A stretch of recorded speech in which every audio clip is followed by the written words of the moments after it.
అనంత కరుణామయుడు అపార కృపాశీలుడు అయిన అల్లాహ్ పేరుతో ప్రారంభిస్తున్నాను. సూరే అన్నజ్మే 1 నుంచి 25వ ఆయత్ వరకు 1 వరకు. నక్షత్రం మీద ఒట్టు, అది అస్తమించినప్పుడు మీ సహచరుడు దారి తప్పనూ లేదు, దారి ఇడవనూ లేదు. అతను తన మనోకాంక్ష ఆధారంగా ఏ మాట పలుకడు. ఇదైతే ఒక వహీ అతనికి అవతరిస్తుంది. అతనికి జ్ఞానబోధన గరిపినవాడు మహాశక్తిమంతుడు, మహా వివేచనాపరుడైన వాడు. ఆయన ఎదురుగా వచ్చి నిల్చున్నాడు. ఆయన దిగ్మండలం ఉన్నత స్థానాన ఉన్నాడు. తరువాత సమీపానికి వచ్చాడు. పైనే తేలియాడుతూ ఉన్నాడు. కడకు 2 ఇల్లులకు సమానమైన లేదా అంతకన్నా తక్కువ దూరమే మిగిలిపోయింది. అప్పుడు దేవుని దాసునికి అతను అందజేయవలసి ఉన్న వహీ దైవవాణిని అందజేశాడు. చూసిన దానిలో మనస్సు ఆబద్ధాన్ని కల్పించలేదు. ఇక అతను తన కళ్ళారా చూస్తున్న విషయం పట్ల మీరు అతనితో వాదులాడుతున్నారా? తిరిగి అతను మరోసారి అతన్ని సిద్రతుల్ ముస్తహా వద్ద చూశాడు. అక్కడ ఆ దగ్గరలోనే జన్నతుల్ మావా ఉంది. అప్పుడు సేద్ర పైన ఆవరిస్తున్నదేదో ఆవరించసాగింది. చూపు చెదిరిపోనూ లేదు, హద్దులను మీరిపోలేదు. అతను తన ప్రభువుకు చెందిన మహత్తరమైన సూచనలు చూశాడు. ఇక చెప్పండి, మీరెప్పుడైనా ఈ లాత్, ఈ ఉజ్జా, మరో 3వ దేవత మనాత్ వాస్తవికతను గురించి ఏమైనా యోచించారా? ఏమిటి? కుమారులు మీకును, కుమార్తెలు దైవానిక? అది మరీ దగుల్బాజీ విభజనే. వాస్తవంగా ఇవన్నీ ఏమీ కావు, కేవలం కొన్ని పేర్లు మాత్రమే. మీరు మీ తండ్రి తాతలు పెట్టుకున్నవి. అల్లాహ్ వీరి కొరకు ఎటువంటి ప్రమాణాన్ని అవతరింపజేయలేదు. వాస్తవికత ఏమిటంటే జనులు కేవలం ఊహలు, భ్రమలను అనుసరిస్తున్నారు, మనోకాంక్షలకు ఊడిగం చేస్తున్నారు. వాస్తవంగానైతే వారి ప్రభు వద్ద నుండి వారికి మార్గబోధన వచ్చేసింది.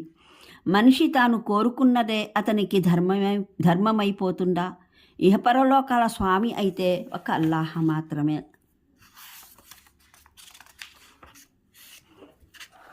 1వ వివరణ. మూలంలో అన్నజ్మే, ఆ నక్షత్రం అన్న పదప్రయోగం జరిగింది. ఇబ్ను అబ్బాస్, ముజాహిద్, సుఫ్యాన్ సౌరీ ప్రకారం దీని ద్వారా కృత్తికా నక్షత్రం ఉద్దేశించబడింది. ఇబ్ను జరీర్,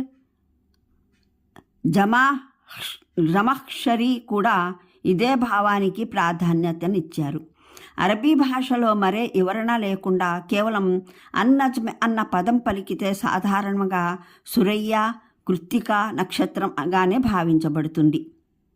శుద్ధి ప్రకారం దీని ఉద్దేశం జుహరా, శుక్ర నక్షత్రం అన్నది. అబూ ఉబైదా వహివి ప్రకారం ఇక్కడ అన్నజ్మ్ అనంటే నక్షత్ర రాశినంతటినీ ఉద్దేశించడం జరిగింది. భావం తెల్లవారుజామున నక్షత్రాలన్నీ అస్తమించినప్పుడు అన్నమాట. సందర్భం పూర్వాపరాల దృష్ట్యా ఈ చివరి భావానికే మేము ఇతోధిక ప్రాధాన్యతను ఇస్తున్నాము. ఉద్దేశం దైవ సందేశహరులు సల్లల్లాహు అలైహి వసల్లం సంబోధితులేమో ఖురేష్ ప్రజలు మూలంలో ప్రయోగించిన పదాలు. సాహిబుకుం, మీ మిత్రుడు అన్నవి. సాహిబ్ అన్న పదం అరబీలో స్నేహితుడు, మిత్రుడు, సహచరుడు, తోటివాడు, తోడు ఉండేవాడు, తోడుగా సంచరిస్తూ మెలిగేవాడని అంటారు. ఇక్కడ ఆయన సల్లల్లాహు అలైహి వసల్లం పేరు పెట్టి ప్రస్తావించడానికి లేదా మా సందేశహరుడు అనడానికి బదులు మీ సహచరుడు అని ప్రస్తావించడంలో లోతైన అర్థం ఉంది.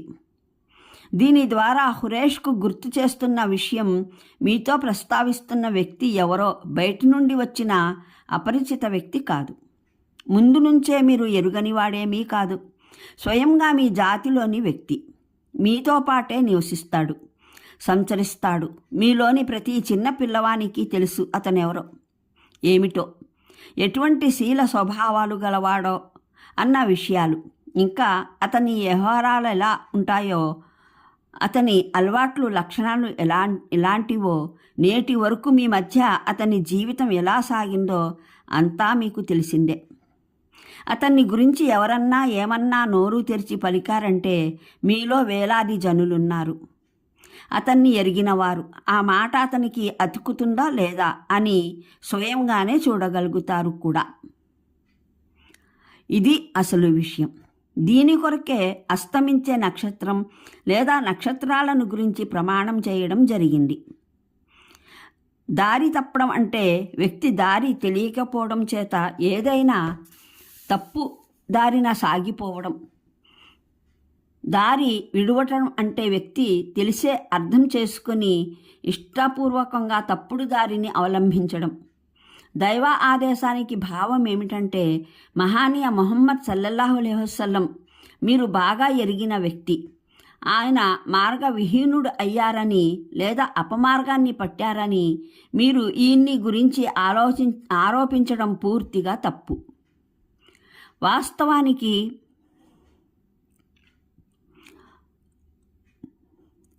లేదా అపమార్గం పట్టారని మీరు ఇన్ని గురించి ఆరోపించడం పూర్తిగా తప్పు. వాస్తవానికి ఆయన దారి తప్పను లేదు, దారి విడువను లేదు. ఈ విషయానికి నక్షత్రాల అస్తమించడాన్ని సాక్ష్యంగా పేర్కొనడానికి అనుగుణ్యత ఏమిటంటే, రేచీకటిలో నక్షత్రాలు ఉదయించి ఉండగా ఏ వ్యక్తి అయినా తన చుట్టుపట్ల నుండే వస్తువుల్ని స్పష్టంగా చూడలేడు. విభిన్న వస్తువుల రూపాలు మసకబారగా చూసి తప్పుడు అంచనాలు వేసుకోగలడు. ఉదాహరణకు, చీకటిలో దూరాన ఉన్న చెట్టును చూసి దాన్ని భూతం అనుకోగలడు. ఏదైనా త్రాడు పడి ఉంటే దాన్ని పాముగా భావించవచ్చు. ఇసుకపైనున్న ఓ బండరాయిని చూసి ఏదో క్రూరమృగమని అనుకోవచ్చు. కానీ ఆ తరువాత నక్షత్రాలు అస్తమించి తెల్లవారి వెలుగు దర్శనమిచ్చినప్పుడు ప్రతి వస్తువు దాని అసలు రూపంలో మనిషికి ప్రత్యక్షమవుతుంది. అప్పుడు ఏ వస్తువు వాస్తవికత విషయంలోనూ ఎటువంటి సంశయము కలగదు. ఇదే వ్యవహారం మీ వద్ద మహానీయ ముహమ్మద్ సల్లల్లాహు అలైహి వసల్లంకు సంబంధించింది. ఆయన జీవితం, వ్యక్తిత్వం చీకటిలో గోప్యంగా లేదు, తెల్లవారినప్పటి ప్రకాశంలా స్పష్టంగా ఉంది.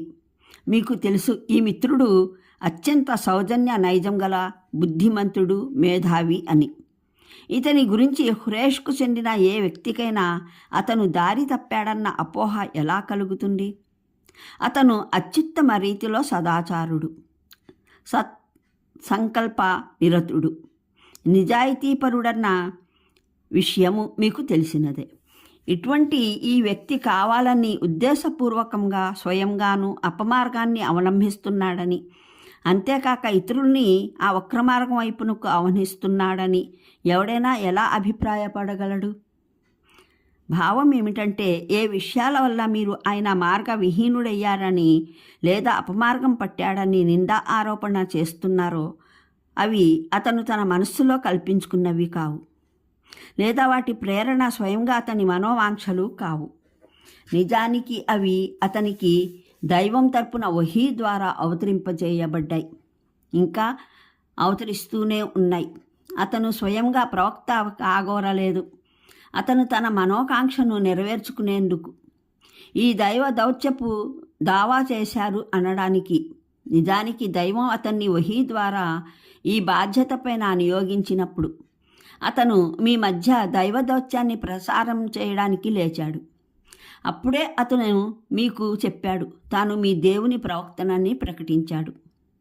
అదేవిధంగా ఈ ఇస్లాం సందేశం దేవుని ఏకత్వపు ఈ బోధనలు, పరలోకం, ప్రళయం, పునరుద్ధానాలకు సంబంధించిన ఈ సమాచారం, ఆచరణల సత్ఫలితమో శిక్షయో లభించే వివరాలు, ఇస్పము, మానవులకు సంబంధించిన ఈ వాస్తవాలు, పరిశుద్ధ జీవితం గడిపే అతను అందజేస్తున్న ఈ నియమాలు, ఇవన్నీ అతను స్వయంగా కల్పించిన ఫిలాసఫీయే మాత్రం కాదు. దైవం అతనికి వహీ ద్వారా ఈ విషయాల జ్ఞానమంతా ప్రసాదించాడు. అదేవిధంగా అతను మీకు వినిపిస్తున్న ఈ ఖురాన్ కూడా అతను స్వయంగా రచించినది కాదు. ఇది దేవుని వచనం వహీ ద్వారా ఇతనికి అవతరిస్తూ ఉంటుంది. అనంత కరుణామయుడు, అపార కృపాశీలుడు అయిన అల్లాహ్ పేరుతో ప్రారంభిస్తున్నాను. సూరే అన్-నజ్మ్. 1 నుంచి 25వ ఆయత్ వరకు 1 వరకు. నక్షత్రం మీద ఒట్టు. అది అస్తమించినప్పుడు మీ సహచరుడు దారి తప్పనూ లేదు, దారి ఇడవనూ లేదు. అతను తన మనోకాంక్ష ఆధారంగా ఏ మాట పలుకడు. ఇదైతే